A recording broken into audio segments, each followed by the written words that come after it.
Warning: the following context may include scary sequences of light horror and many thrills. Some gruesome descriptions involving children may be present in some chapters. Some material may be unsettling to certain audiences. But don't worry, everything will be okay. Probably.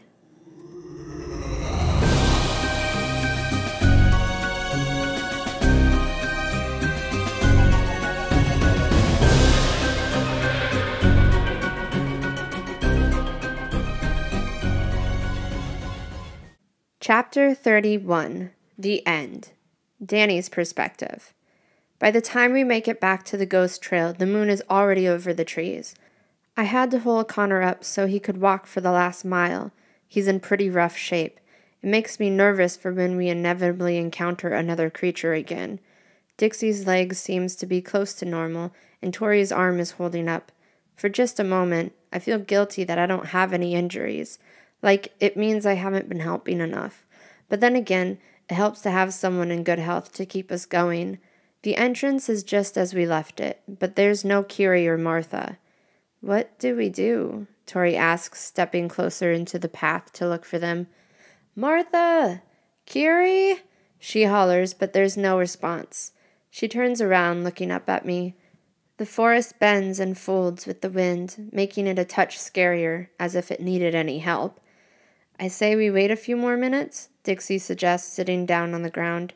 I know that we should wait for them, but we're racing time at this point, and time doesn't take breaks. Maybe they left tracks, I say, encouraging her to stand back up. Let's go in and look for them. At this point, Connor isn't speaking very well, and his body has grown weaker. If there's any chance we'll escape this place, we need to move fast before we lose him for real this time. Broken branches and fallen trees cover any trail that may have been here, providing many opportunities for some nasty splinters. I'm doing all I can to keep Connor moving, but at this point I'm nearly supporting his whole body weight. Dixie walks behind me, keeping watch in case anything might be following, and Tori takes the lead, calling out for Martha and Kiri. Stop! Kiri tells us, jumping into a protective stance. Lingering in the tree above us is a disfigured black ghost. He dances around the trees, seemingly minding his own business. I put my finger to my lips. Dixie jumps closer, letting out a scream. Quiet is all I can get out before a large black ghost lunges forward, grabbing Dixie by the backpack straps. You won't be needing this, it says in a rough and echoing voice. Dixie kicks, but of course, her kicks only go through the ghost.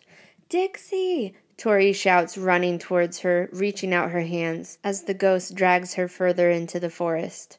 I want to help, I want to do something, but I can't let Connor go. His eyes have closed for good, and I can feel his breath slow over time. The other disfigured ghost pounces down to me, staring blankly into my eyes. This one is different, almost curious. He looks at Connor, who I then hold tighter, then back at me. His head cocks to the side. Unintentionally, I do the same. Reaching out his oddly folded arm, he begins tapping Connor's backpack. Hey, I say, pulling Connor away from the ghost, only to have him follow us more aggressively. At this point, I can only hear Tori and Dixie's scream in the far-off distance. Like an annoying pest, this ghost just won't give up.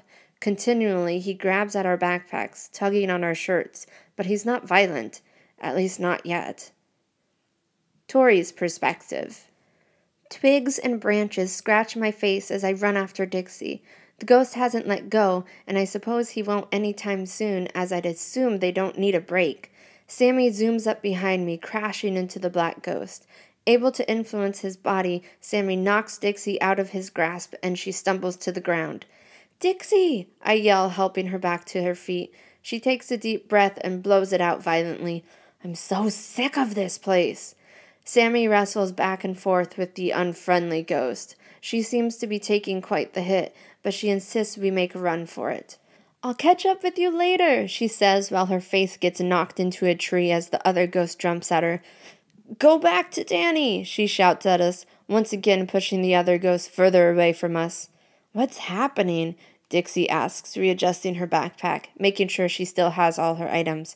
Sammy's fighting him off. We should go. We're about to take off when I notice a circular stone figure to our left.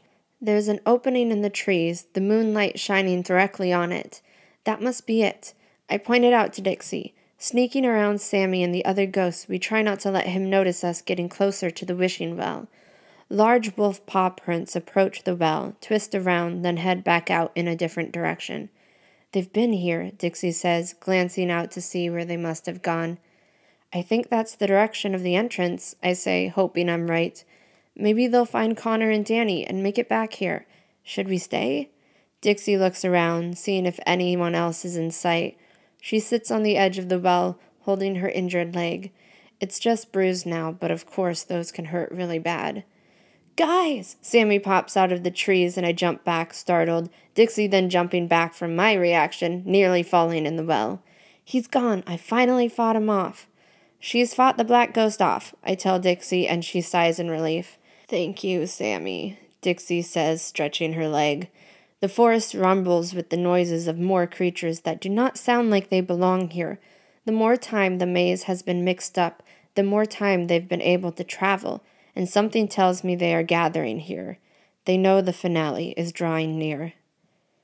Connor's perspective. A sharp pain stabs the side of my chest, digging deeper with any movement. My eyes have given up, and I fear my breathing might follow shortly behind. Danny's arms have begun to shake as my legs give out. I know he's not going to leave me. That's not his character. But I'm not sure I'll be able to move at all on my own. I can feel the pain in each of my legs become an overwhelming ache until it turns into numbness. The pounding of my heart rings in my ear until I hardly hear anything else. My body is shutting down on me, and with the exhaustion that I feel, I'd be okay with that. Kiri's perspective. Following the path of broken down branches and trampled weeds, Martha and I try to backtrack our footprints. The forest seems to grow eerier as the night grows darker, only the light of the moon peering through the trees. Luckily, when in wolf form, I basically have night vision. Martha, on the other hand, walks slowly, taking each step carefully. Want a ride? I offer. She hesitates, stubborn as always, but ultimately agrees. A shuffling of bushes startles us. What was that? Martha asks, ducking down in my fur. There are two figures, one leaning on the other, stepping backwards. One keeps slapping the air as if something is attacking him.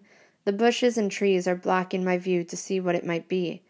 I think that might be some of them, I tell her. Hang on, I'm going to run. I think something is attacking them. Martha does just that, gripping my fur. Crouching up slowly to see what I'm dealing with, I see Danny holding Connor, who honestly looks lifeless, attempting to swat a deformed ghost. Pouncing from behind the bushes, I try to grab the ghost, but the only thing that influences his position is the wind of me jumping. He turns to look at me, a stupid grin forming on his face. Martha! Kiri! Danny says in relief. That ghost is more annoying than he is dangerous, but Dixie was taken by a bigger one and Tori ran after her. Martha hops down from my back, running to help Danny hold up Connor. Oh my gosh, she says, looking at Connor's state. I know, he's in pretty rough shape, Danny says hopelessly. The ghost flies off, and we tell Danny that we know where the wishing well is. Martha and Danny lift Connor onto my back, Martha sitting up there to keep him stable. He mumbles something, but none of us can understand what he says. It's just good to know he's still trying to talk to us. Hold on, Connor, Martha tells him. We're almost home.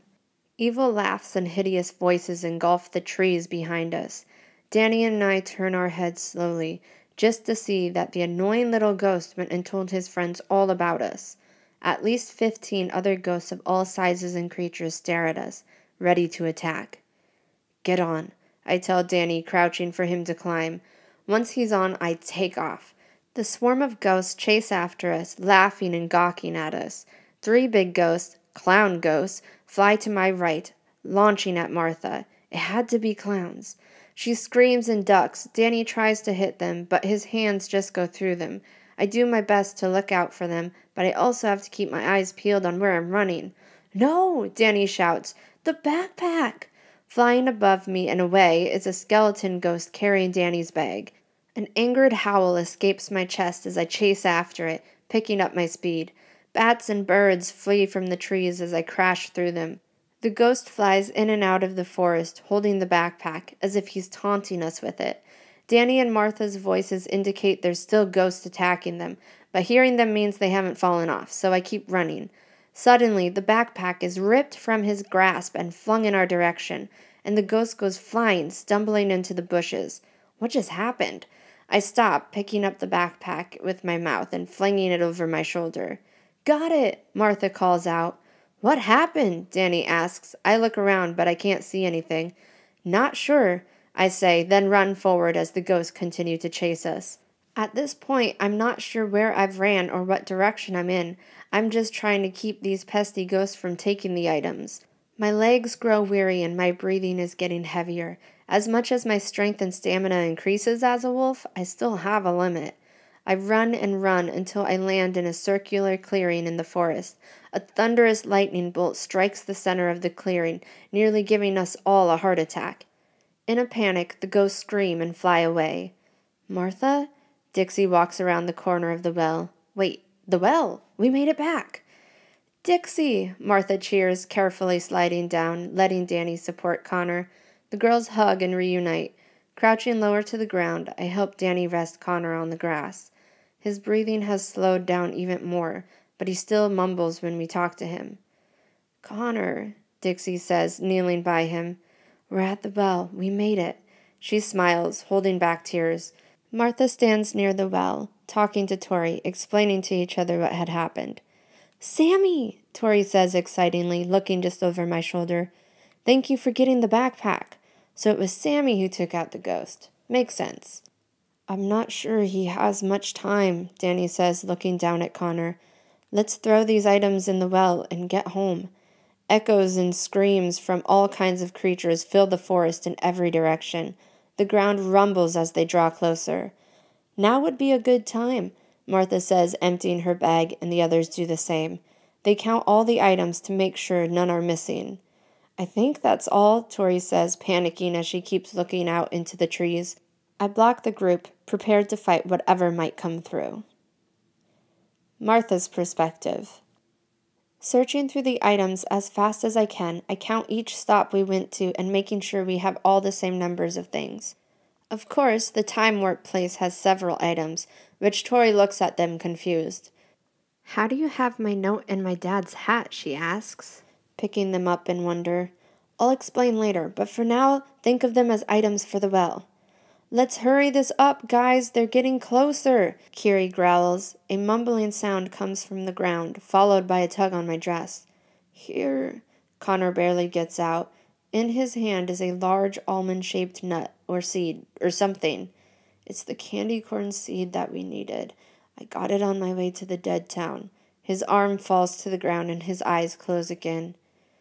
Ready? I ask everyone. They all nod when a huge spider, as big as a car, leaps from the trees and tackles Kiri to the ground. I feel myself scream his name, but all sound has faded to a high-pitched buzz as another lightning bolt strikes the other side of the well. Throw them in! Dixie shouts, tossing one item in, then another. Tori grabs a handful of them and throws them in. The water begins to spin with each item, turning purple and blue, then green and red. Spiraling smoke shoots to the sky, stretching across the whole forest. It's working! Tori yells. My gaze stays locked on Kiri as he fights a monster from my nightmares. Then it hits me like a wall of bricks. Kiri. He's not coming with us.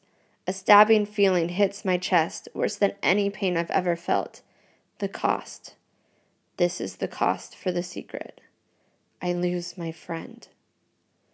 With a sharp scrape of his claws, the spider finally runs off. He looks over to us, meeting my stare. His eyes soften, giving me a small smile. A knowing smile. It's okay, Martha, he says, walking to me quickly. Go home. All the chaos of Dixie and Tori screaming and scrambling to throw the items in. Danny keeping the ghosts and bats from attacking Connor. The shake from the thunder fades to nothing. I can't, I mutter, tears escaping my eyes. Kiri! I try to speak, but no words will come out. He nudges me with his fuzzy wolf head, scooting me closer to the well. I'll remember you all as my real family. You gave me that. A burst of tears streamed down my cheeks as I collapsed into his furry chest. It's time to go home now, Martha. Your friends need you. No, I cry. A gush of wind shoots from the well, cracking open the forest sky. The trees fold back and forth, and the grounds begin to break. They're all in, Dixie yells. Let's go! What do we do? Tori shouts back. Jump in, Curie yells. I'm sorry, Martha, he tells me, but you're a piece to solving the curse too. Get home. Before I can fight him, he lifts me up, tossing me into the well. I gasp as I fall into the shifting light, reaching out for something to catch me. Then all goes black. Dixie's perspective. Lifting Connor to his knees, Danny and I struggle to get him closer. Tori screams as we see Martha get flung into the well, vanishing the moment she hits the light beam. Go! Kira yells at us, pouncing into attack mode as two clowns with pipes and axes sprint towards him. I hear Tori scream again as another giant spider lands on top of her. Danny runs to her side, grabbing her out from underneath it. Lifting her in the air, he chucks her into the light and she disappears. Danny tries to run back to us, but stumbles, hitting his ribs on the stone well as the spider knocks him over. Kiri snaps his sharp fangs, chomping the spider's leg clean off. With his back paw, he pushes Danny into the light as well. It's just me and Connor. I can get us there. It's only a few yards. Using every ounce of strength I have left, I drag Connor's body through the grass. His breath is hollow and no longer responds when I talk to him. Come on, I cried, digging my boots into the soft ground, slipping with each step. My arms shake from supporting Connor for so long, and my leg feels like the bone is going to crumble. Just a few more feet. I try to stay focused, but I can't help but notice how Kiri keeps getting tackled by clowns, giant spiders, ghosts, and now zombies. He howls and whines as the creatures pin him to the ground. Maybe once Connor and I are in the well, all will return to normal, but maybe not. I can't do nothing to help him. Finally reaching the stone well, I prop Connor up, squeeze his hand tightly, and place him gently into the beam of light. Kiri! I yell, not knowing what I should do. I scramble to find something, anything that will distract them. But it's odd. It's like they're keeping him out of my way. I'd assume they'd focus on me. Wait! I hear Kiri call out. Dixie, wait!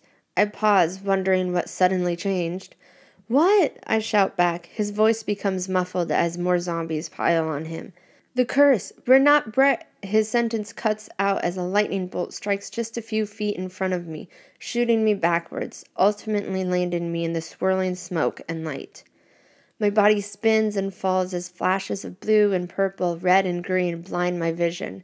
The fall seems endless, but there must be a bottom. The thought of a bottom terrifies me, because that would be deadly from this height. My stomach becomes uneasy with all this spinning, so I close my eyes and hope for the best. With a sudden jolt to my back, I feel the wind get knocked out of me, and I wake up. A bright blue light shines directly in my face. My eyes squint as I hold up my hand, trying to block it out.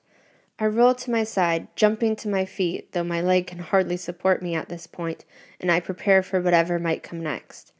Oh, dear heavens! A familiar voice exclaims as the light runs closer. Dixie!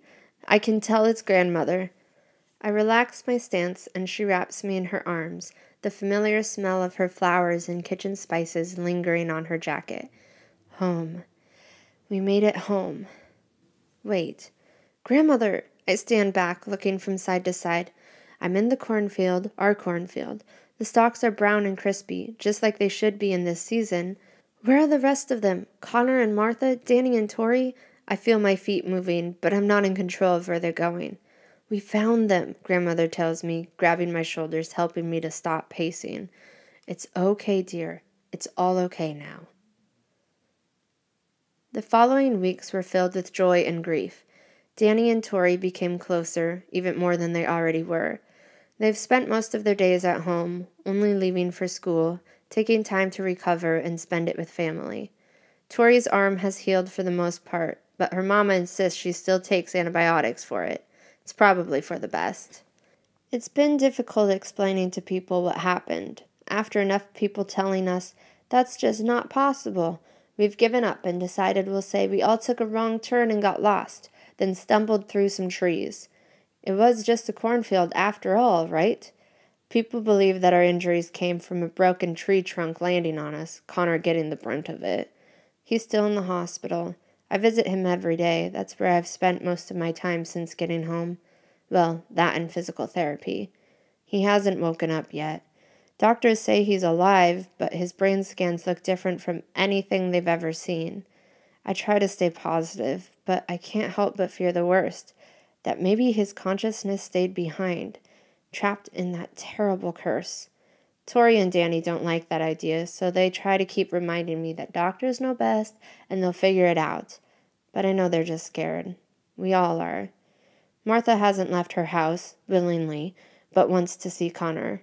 Her parents have forced her to see a psychiatrist twice a week, but have agreed to let her do school at home. She calls me on the phone every other day and updates me. She tells me that her doctor has tried to link her experience to some panic attack or mental breakdown. Maybe her obsession with supernatural stories have become a reality for her. She knows she's just trying to help, but it doesn't, so Martha just lies, giving the same story we all do. After all, in this world, we weren't only gone for the night. They even found us before morning. Leaning against the tan curtains in the hospital room, I watch as 2 raindrops race down the window. The familiar beep of Connor's machines is the only sound in the room, as I've muted the news. All the stories are the same. 3 kids who went missing for a night were found injured in a cornfield. Kids claim they were taken to a Halloween maze that held a curse they had to break. Professionals say the children must have encountered food poisoning or drugs of some sort that caused them to hallucinate. But how would their hallucinations all be the same? And on it goes. And that's why we changed our story, because we sound like crazy people. My phone dings and I see a text from Martha. Get home now. I begin texting her back, asking what happened when the window slides open and a gush of wind bursts through. Standing up to close it, I see my phone begin to float.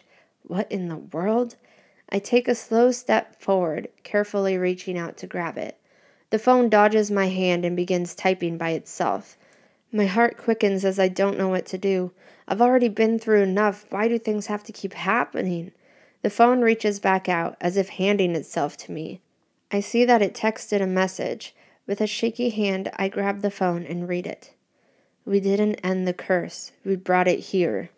I gasp, dropping the phone. My hand covers my mouth as the fear takes over the rest of my body. The phone floats back up and begins typing again. Handing me the phone once more, I peel my hand from my mouth and take it. Quiet, you might wake me up, winky face. C.